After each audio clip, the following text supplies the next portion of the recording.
What is up, y'all? Adam Boots here.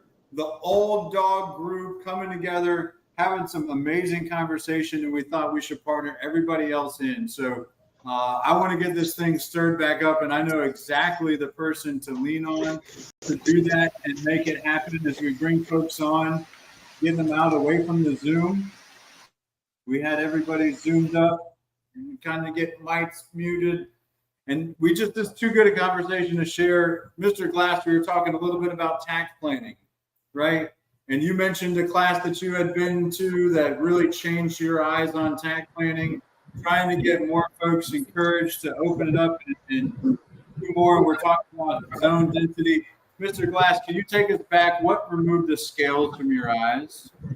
So in the class, I'd been to several things that was confused about it. It was interesting, but I just couldn't understand it. So I went to an all-day class, and from a guy that came from the field, a guy like me, taught the class. He took the time to explain, but what really removed my scales is when they explained why it was important to stop work when either a trade was ahead or another trade got behind, because that goes against everything that we're always taught in the construction business. As a superintendent, you keep on hammering, no matter what happens, keep on hammering. But they explain the importance of stopping somebody or adjusting the plan or if some material didn't come in, you had to stop that person. They couldn't just go to another area and start working, because it messes up the tack and messes up the flow of the work in production. So once they explained that and I understood that, I really got the concept of tack training and the tack plan, because everybody's divided up into the same area, in the same tacks, and which means they may have different resources, different crews, but everybody's got the same tack and everything plugs along. The concept, when I learned the concept to slow down to go fast, is when I understood it, because time is the one resource we have that we can't replace. We can always throw more men, we can always get more material, we can always get more tools, but we can't get more time. So once I understood that concept, that's what made me understand tack.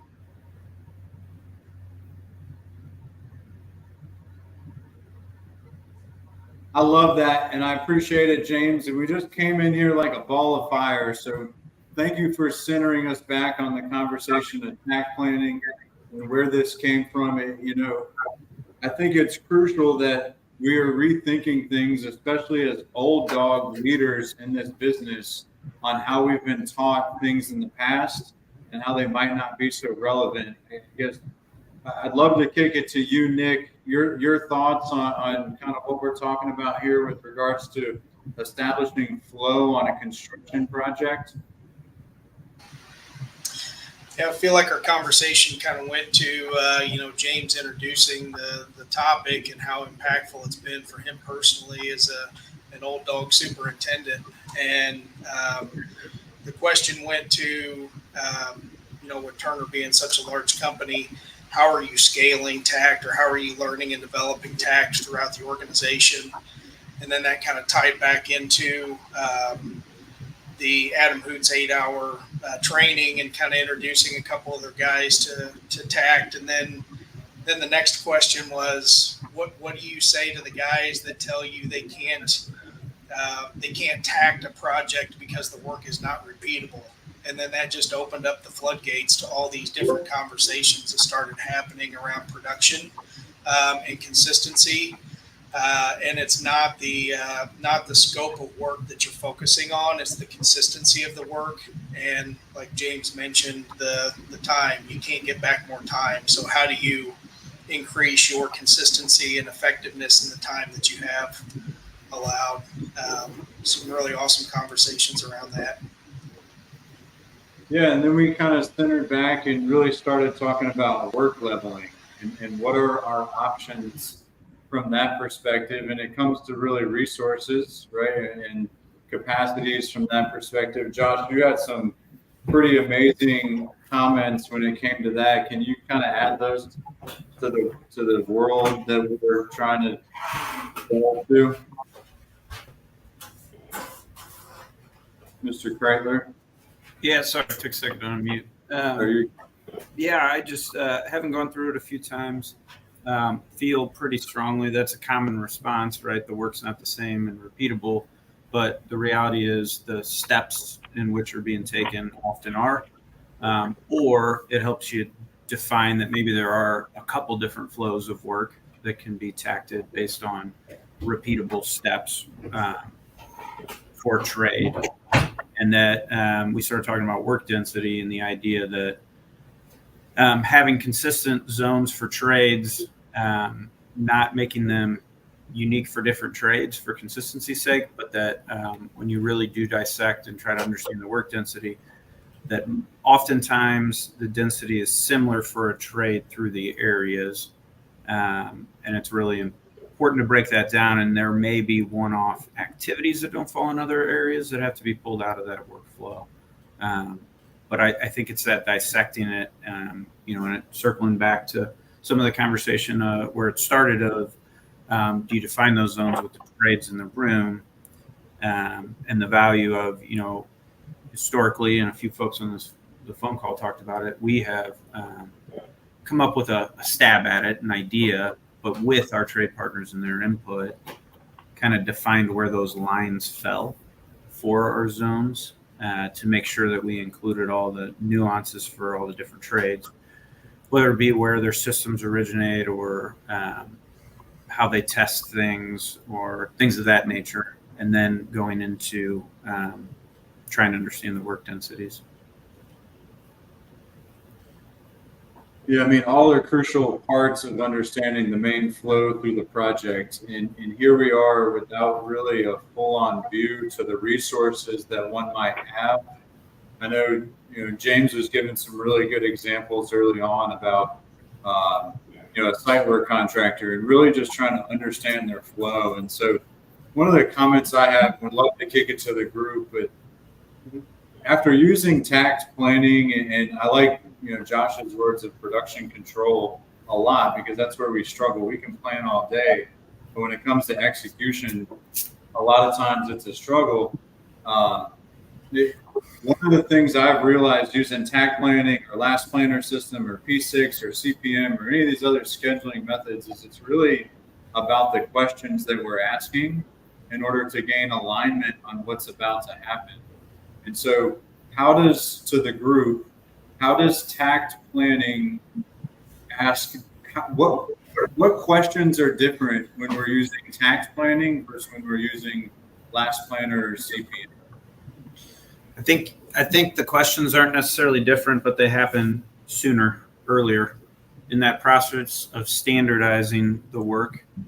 You're asking the questions early and you're doing a lot of the work up front, so you don't have as much in-depth navigating of those details later. I would be honest, it's a lot of work up front, but man, it makes it a lot easier day to day because you're not up against the gun on all these questions that you're trying to figure out when every little area is slightly different and you're moving at slightly different paces. That's the way I've always viewed it, is it takes a lot of that up front. You spend a lot more time up front breaking it down, asking the same questions, but then you take the answers to those questions and you try to see how you can apply that across the whole workflow in a more standardized way. So then once you go to execute, it is more of a checking in. How are we doing? What's unique? Maybe sometimes the zone's a little heavier than another. Hey, are we still tracking? What does it actually look like at the end of your TAC time? Is there something we need to talk about in that handoff with the next trade? But it's not a full-on rehashing of the conversation every week with a trade partner. They're just the little nuances. That's the experience I have. Adam, I think it also allows you to frame your questions around a highly visual plan that's all on one page, right? That actually shows the flow of the trades. So if you go back to a CPM schedule, it's more difficult to do that if you have a 50-page schedule. But if you're able to frame all those questions that Josh is talking about around a highly visual schedule, it's super helpful. Oh, and sorry, you got me all excited. So with that, part of this and the value of it is seeing the whole, right? This is with that systems thinking mentality. You see how everything's interconnected and how everything affects each other. When you talk about attack plan, you are right up front seeing the whole. And so you're making decisions, and your answers to those questions are based on how that answer affects the whole. With Last Planner, you are getting a little more into the weeds with those questions. So you're looking at a smaller sample size, which isn't bad. It's still controlled. It's a great approach. But the beauty of the attack plan is you see the whole system. You see what the impact is, exactly to what you said, Boone. You can see it. It's visual. If I do this, it looks like this.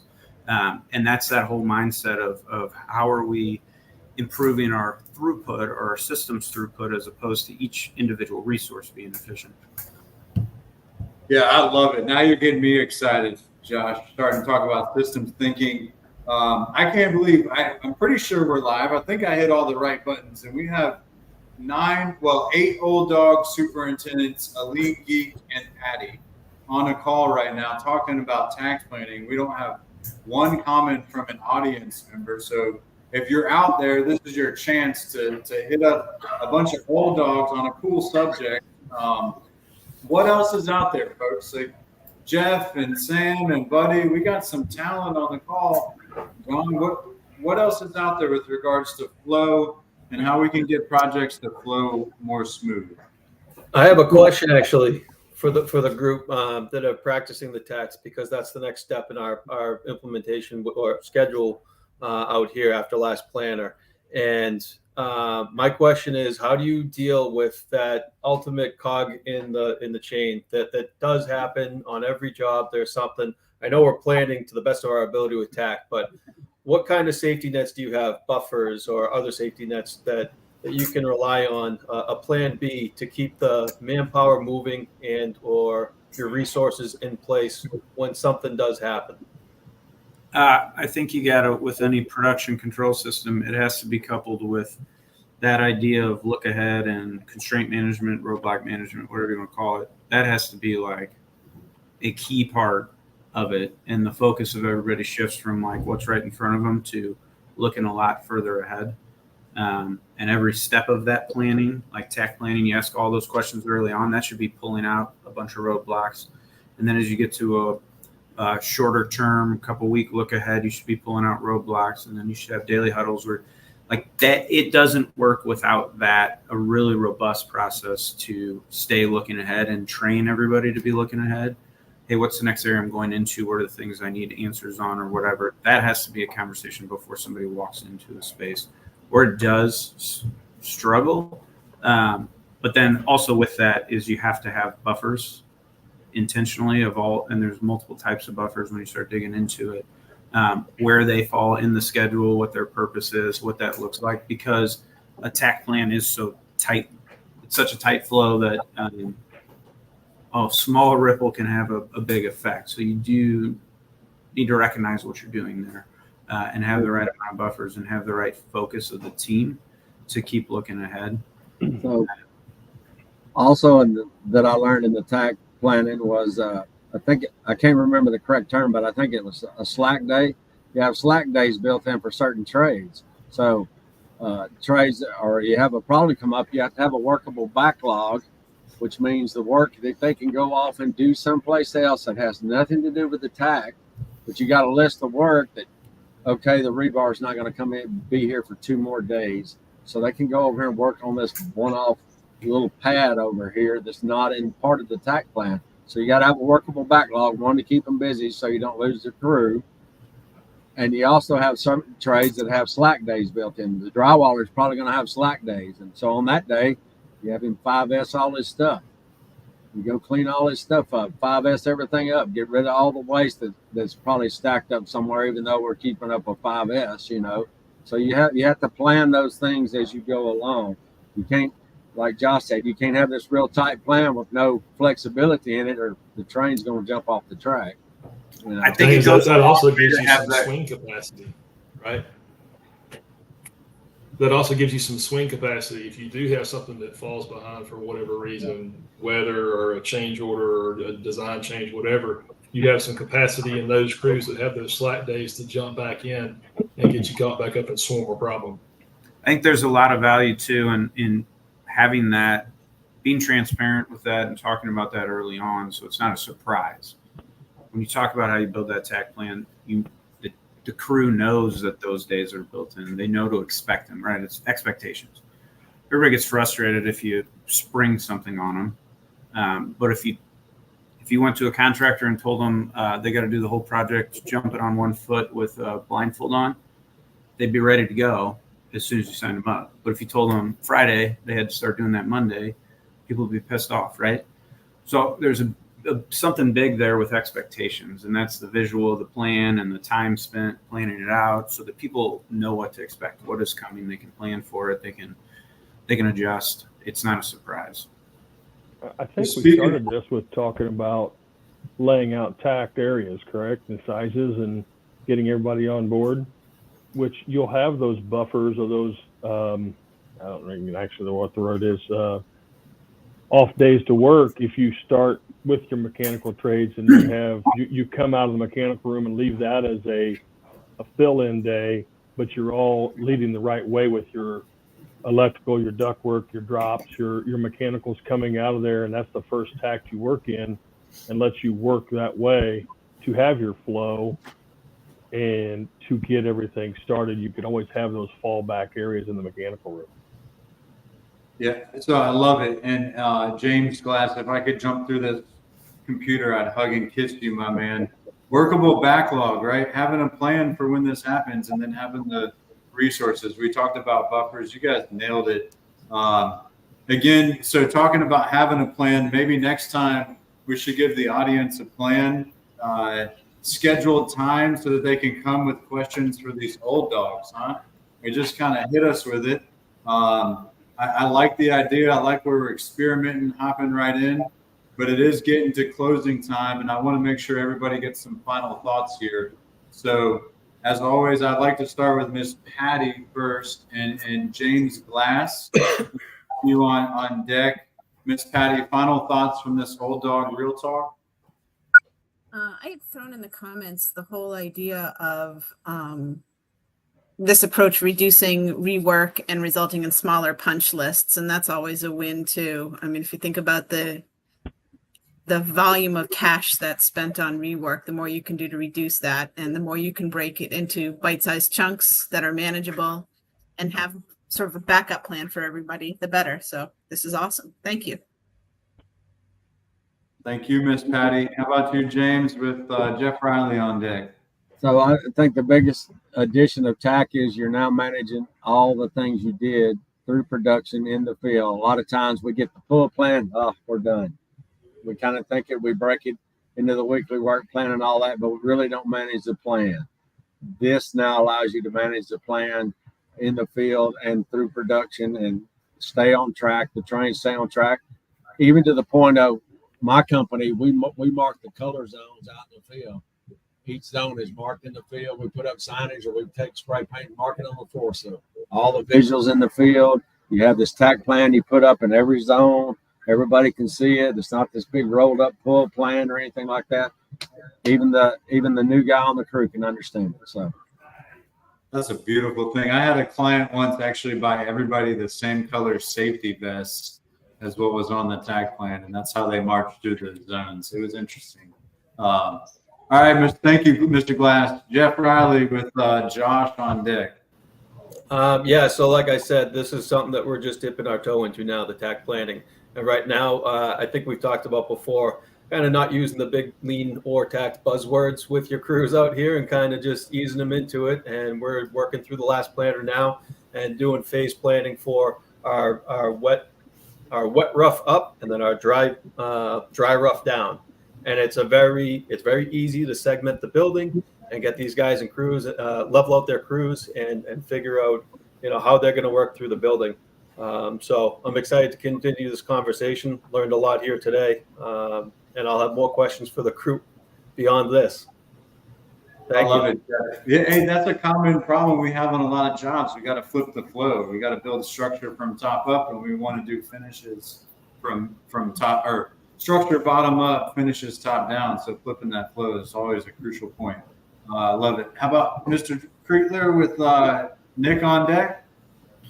Yeah, just really excited to be part of the conversation. It's awesome to see how many people are how many companies and folks are interested in TAC planning and doing it, and all the cool things, hearing from James, the different things they're doing. I truly believe it's a pretty big turning point if we start to see this in our industry as commonplace for everybody, as far as how we execute work and how happy people are and stress levels and what we as an industry can deliver to clients. I agree, 100%, man. Appreciate your participation, Josh. How about you, Nick, with Buddy on Deck? Yeah, I like the conversations to try to break out of that mindset that it does not have to be repeatable work.